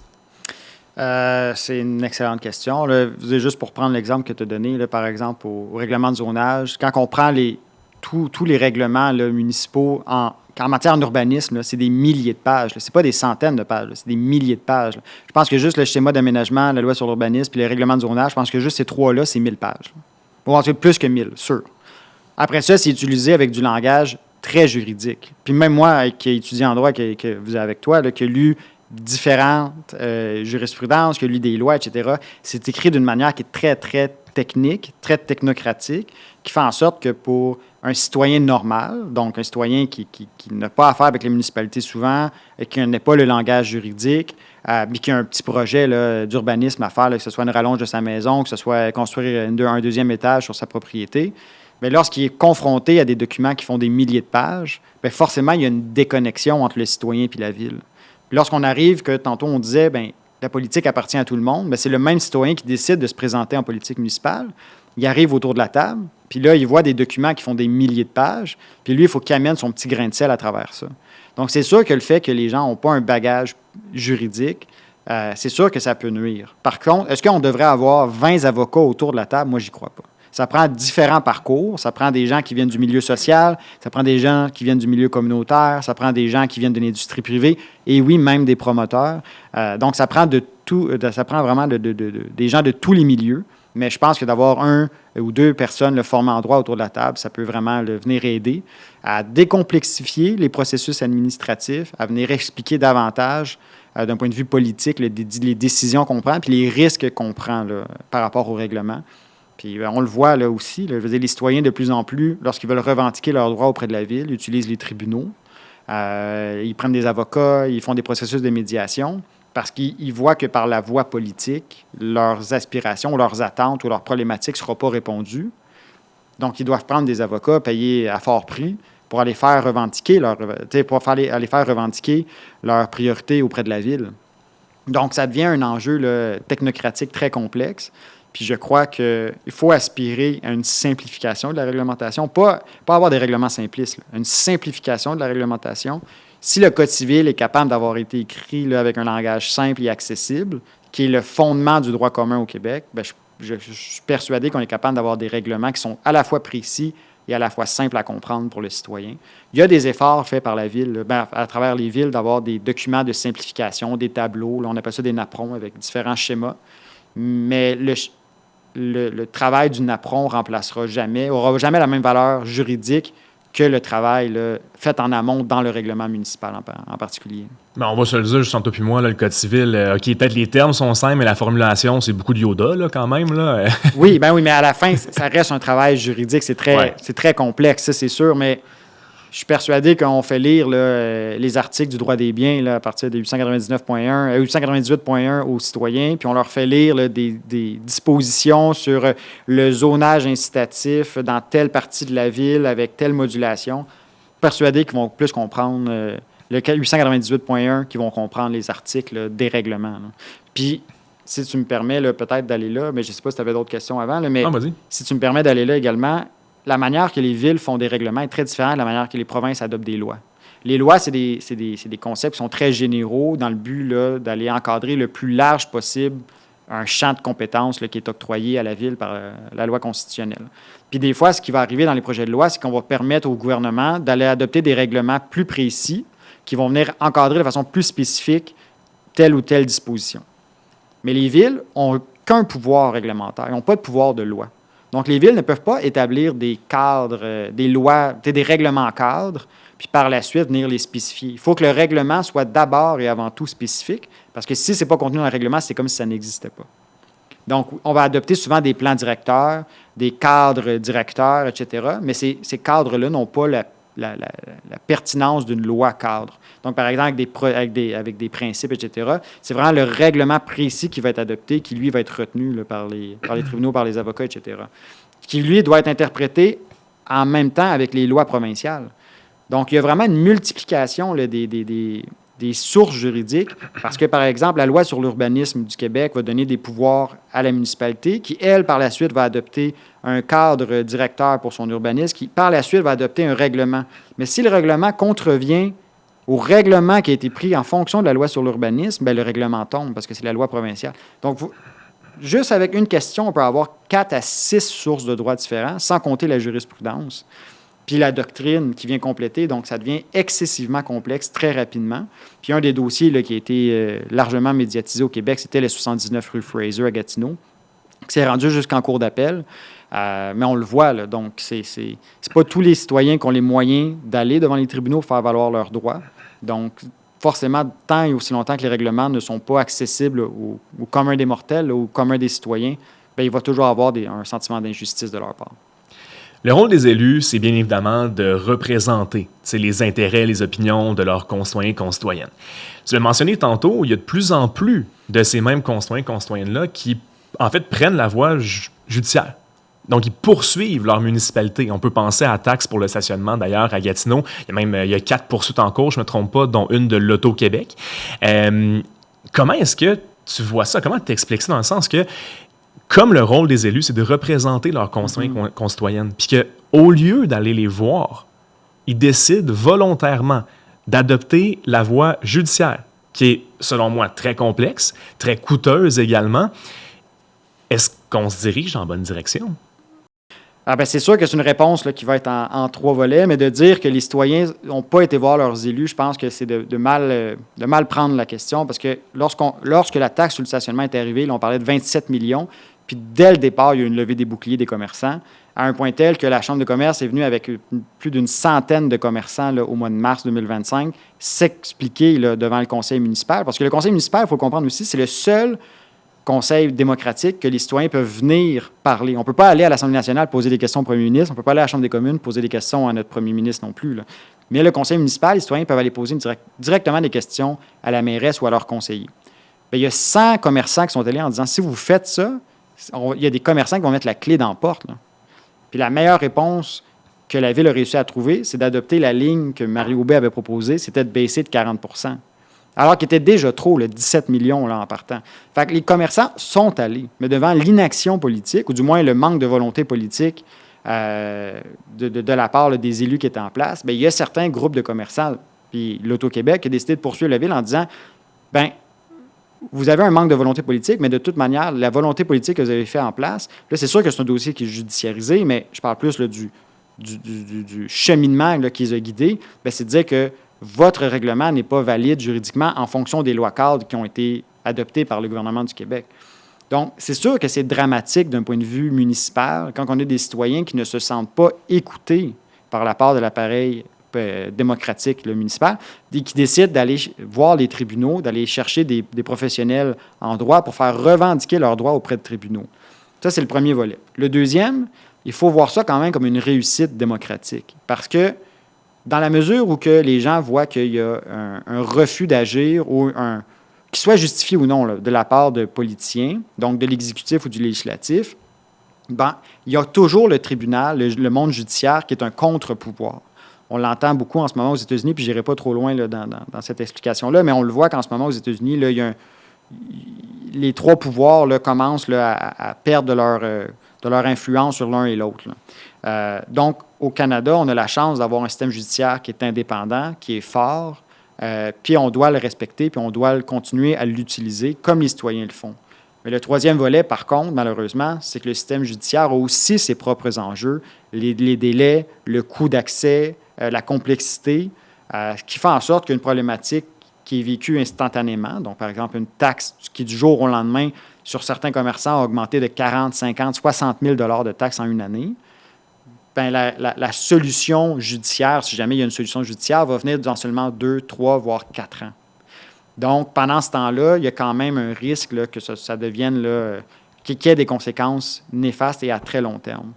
Donc, la première, c'est oui, il y a eu une utilisation là, du conseil municipal pour faire revendiquer leurs droits, leurs revendications. Le conseil a refusé de les entendre là, à la hauteur de leurs revendications. Par la suite, certains d'entre eux ont adopté une position d'aller voir les tribunaux, qui est un succès politique, qui est un succès démocratique, mais un échec politique. Puis la troisième, malheureusement, c'est pas tout le monde, c'est pas tous les commerçants. Puis les commerçants, je parle des petits commerces là, de maman, papa, là, qui ont les moyens d'avoir un avocat qui va mettre 50 000, 100 000 en défense sans garantie de réussite. Donc, forcément, là, c'est un enjeu. On le voit davantage aussi là, pour les petites créances. On le voit à travers là, on le voit à travers l'assiette des compétences municipales, qu'il y a des revendications citoyennes qui passent par les tribunaux. Puis ça, je trouve ça très dommageable là, d'un point de vue démocratique, d'un point de vue politique, parce que encore là, ça explicite le fossé qui est en train de se creuser entre l'élu et le citoyen, si on n'est pas capable de trouver là, des solutions. Surtout en plus là, que depuis la réforme du Code de procédure civile, la première chose avant d'aller faire une poursuite, c'est d'avoir un processus de médiation ou une méthode alternative de règlement des conflits. Puis on le voit qu'à la ville, ça ne fonctionne pas. Là. Donc, souvent, la ville va prendre les sous des commerçants pour payer des avocats dans leur contentieux, pour aller défendre la ville auprès devant les cours qui sont poursuivis par les commerçants qui eux-mêmes prennent des sous de leur entreprise. Fait que, le commerçant est perdant dans les deux coups. Là, fait que, c'est ça. Je trouve que c'est un gros enjeu politique. Puis il ne faut pas sous-estimer là, la tangente que ça prend. Puis il faut faire attention aussi. Là, prendre des décisions, avoir le courage de ses idées, comme Mme Marquis-Bissonnette aime le répéter. Il faut avoir le courage de ses idées, mais quand le courage de ses idées fait en sorte que les commerçants puis les citoyens prennent les tribunaux pour se faire entendre sur leurs droits fondamentaux, ça, c'est un enjeu, puis on ne peut pas le négliger non plus. Écoute, je voudrais avoir ton opinion sur une comparaison un peu entre les municipalités en Ontario puis dans le reste du Canada et également au Québec. Parce qu'on sait qu'au Québec, les municipalités, c'est pas un vrai gouvernement. Là. On dit peut-être que c'est des gouvernements de proximité sur papier, mais en pratique, c'est pas mal plus des créatures administratives. Puisqu'en Ontario, c'est différent. Ils ont réellement un plus de pouvoir, puis ils peuvent également négocier avec le fédéral pour obtenir des enveloppes budgétaires, puis obtenir des fonds, ce qui n'est pas le cas au Québec. Est-ce que tu trouves que cette différence de traitement-là est juste d'un, mais est-ce que tu trouves qu'elle freine le développement des municipalités québécoises? C'est une excellente question. Encore là, ça va être une réponse en plusieurs volets, mais évidemment, dans l'architecture constitutionnelle canadienne, plus ça va être très juridique, mais je suis sûr que les gens qui ont étudié le droit là, vont aimer ce débat-là. Je vais essayer de le rendre le plus simple possible quand même, mais l'architecture constitutionnelle canadienne fait en sorte qu'il n'y a aucune reconnaissance pour les municipalités à part entière. Donc, c'est très clair là, dans la loi constitutionnelle que les municipalités dépendent du gouvernement, dépendent des compétences provinciales. Fait que souvent, on l'entend là, dans le discours politique, les municipalités sont des créatures des provinces. Quoiqu'au Québec, en 2007, on a reconnu les municipalités comme des gouvernements de proximité. Comme tu le dis, c'est une reconnaissance qui est sur papier, mais avec... Ça veut rien dire. Ça veut dire ça veut dire des choses jusqu'à temps que le Québec refuse d'aller plus loin. Par exemple, on va dire, oui, vous êtes des gouvernements de proximité, occupez-vous de l'itinérance, mais si vous voulez de l'argent, ça, vous êtes des créatures administratives. Donc, c'est toujours en faveur de ce que le gouvernement du Québec veut. Fait que ça, c'est le premier volet, c'est de dire que oui, bien qu'on veuille aller vers un gouvernement de proximité, l'architecture constitutionnelle ne permet pas la reconnaissance des champs de compétences des municipalités, ce qui fait en sorte que les municipalités québécoises, ontariennes, néo-brunswickoises ou du Yukon sont tous administrés de façon différente, avec des pouvoirs différents. Donc ça, on ne peut pas comparer nécessairement toujours les municipalités d'une province avec l'autre parce que ce n'est pas la même architecture. Le deuxième point, c'est par rapport, là, c'est bien beau reconnaître qu'on est des gouvernements de proximité. On l'entend également chez les jeunes élus de dire, les villes, c'est des gouvernements de proximité, puis de vouloir agir comme des gouvernements de proximité, mais il y a des limitations juridico-politiques là, à cette volonté-là d'agir comme des gouvernements. On l'a dit tantôt, tant et aussi longtemps que le gouvernement du Québec ne donne pas les pouvoirs explicites de réglementer dans des champs de compétences, les volontés politiques restent et demeurent des volontés politiques.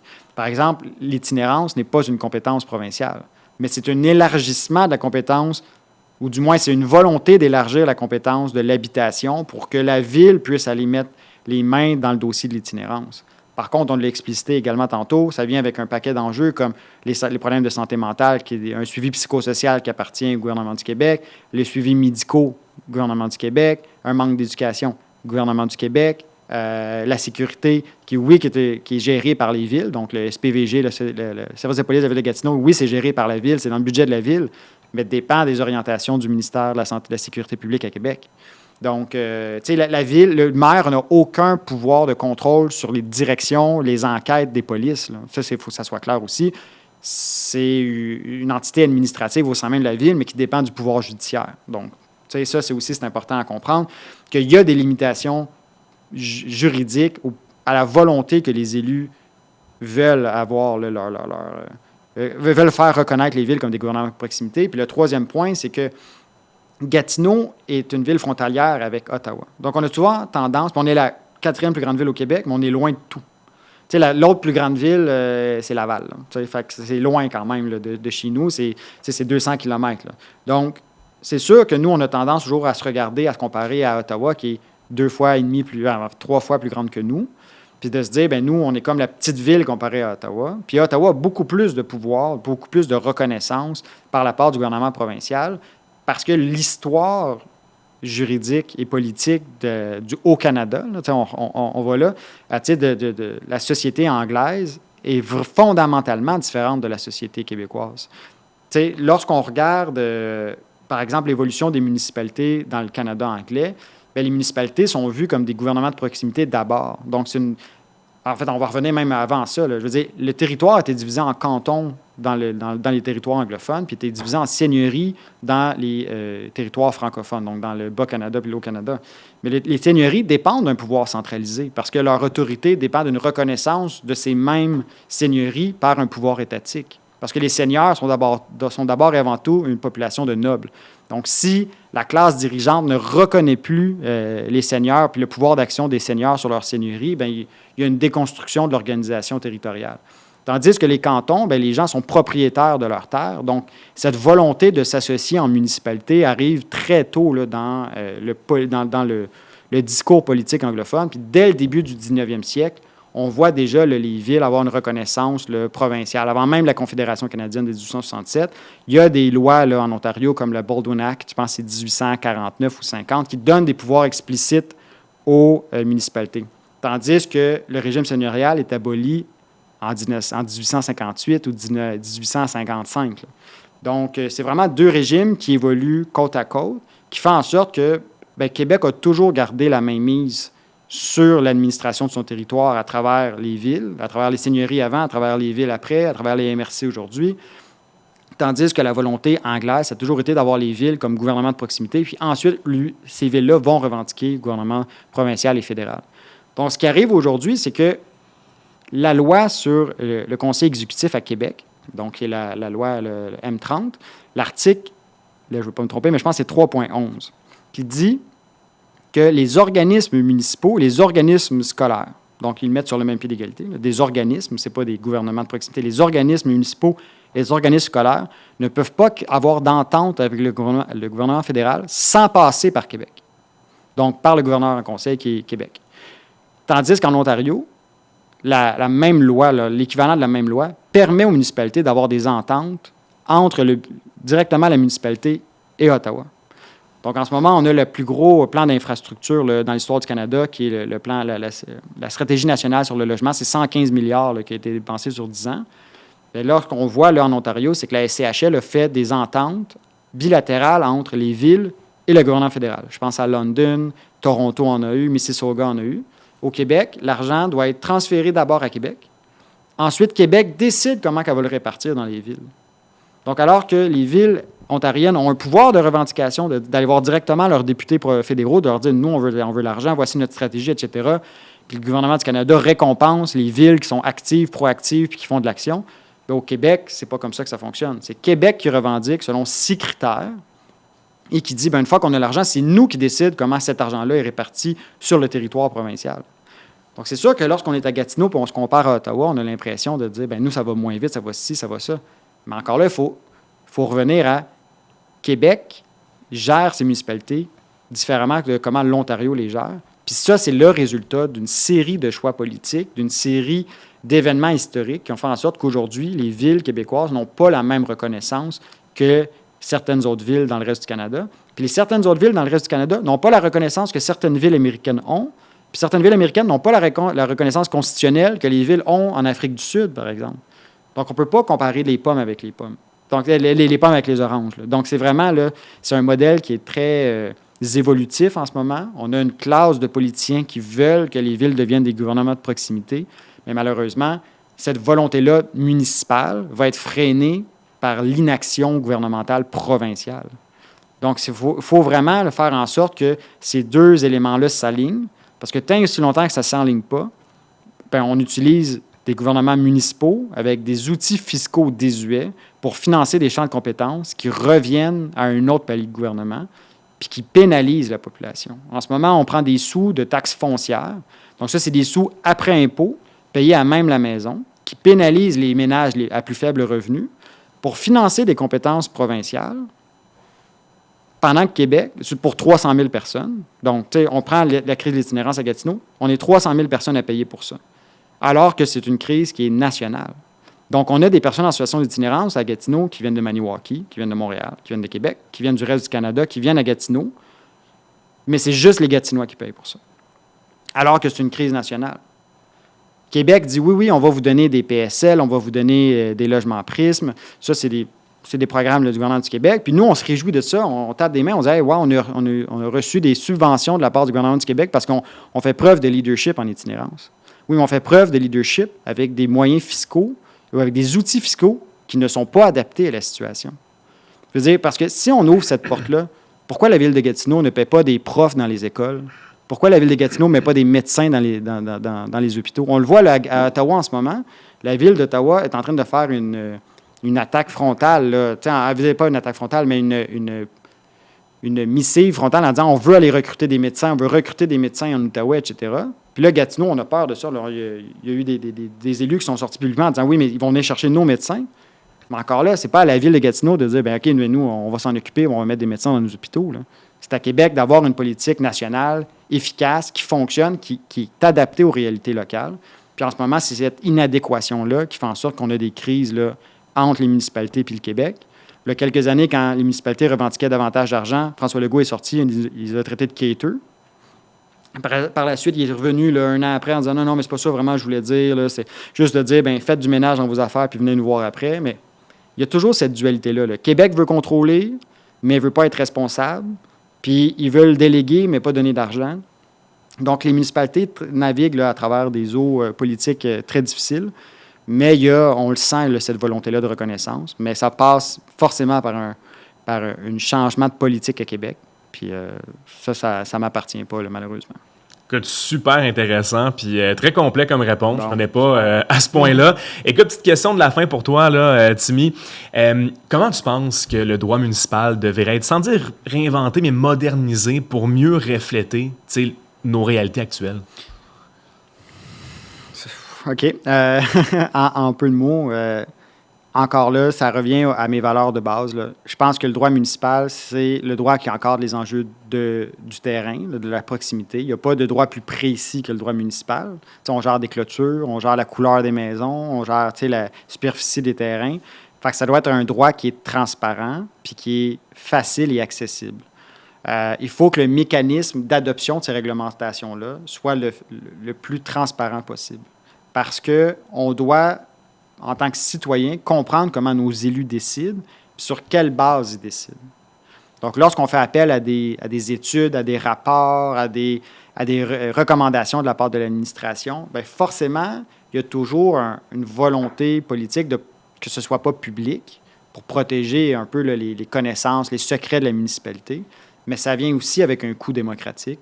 Puis ça, il ne faut pas le négliger. Donc, il faut toujours tendre vers la plus grande transparence, le plus grand accès à l'information pour les citoyens, les journalistes, les entreprises, etc. Puis il faut, puis ça, c'est le plus important selon moi, là, il faut accepter d'être critiqué. On a, en ce moment, là, une montée là, de l'agressivité sur les médias sociaux, en ligne, dans les médias, même dans les interactions. Moi, je n'ai pas été victime en personne, mais il y a eu des situations où je me suis senti là, inconfortable par des personnes qui élevaient le ton.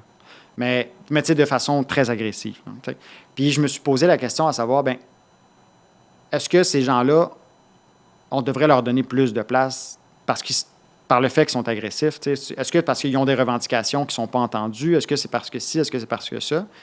Mais à la fin, je pense qu'il y a un mécontentement général de la part de la population sur les décisions politiques en place. Puis ça, c'est à travers l'Occident. C'est pas juste... Il y a une déconnexion entre les élites administratives, les élites politiques et la population.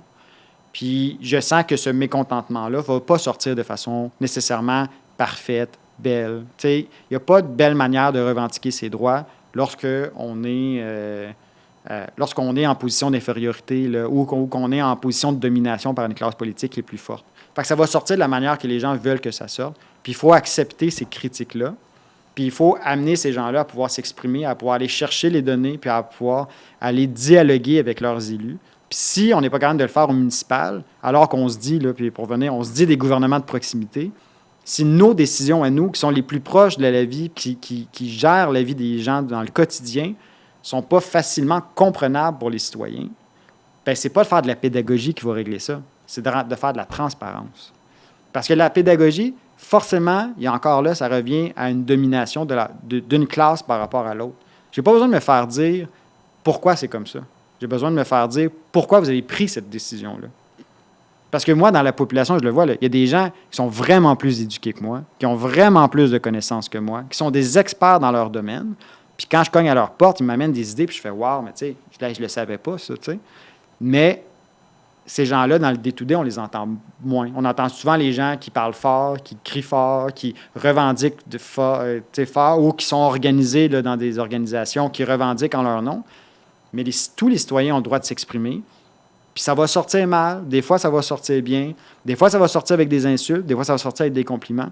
Mais il faut les écouter. Puis de mettre le couvercle sur la marmite du mécontentement, ça va juste faire exploser le croque-pot à la fin. Là. Je veux dire, il faut laisser les gens s'exprimer. Puis le meilleur moyen de s'exprimer, selon moi, dans une démocratie, ça passe d'abord et avant tout par le vote. Puis par la suite, par le check and balance. Donc, de vérifier est-ce que les gens pour lesquels on a voté ont réalisé les choses qu'ils ont dit qu'elles allaient réaliser. Puis s'ils ne l'ont pas fait, pour quelles raisons? Puis par la suite, de laisser les appareils institutionnels faire leur travail. Mais il faut écouter les gens, puis il faut se laisser faire critiquer. Ça, c'est sûr. Bien, un gros merci, Timmy, pour avoir été avec nous aujourd'hui. Vraiment super stimulant, super enrichissant comme discussion.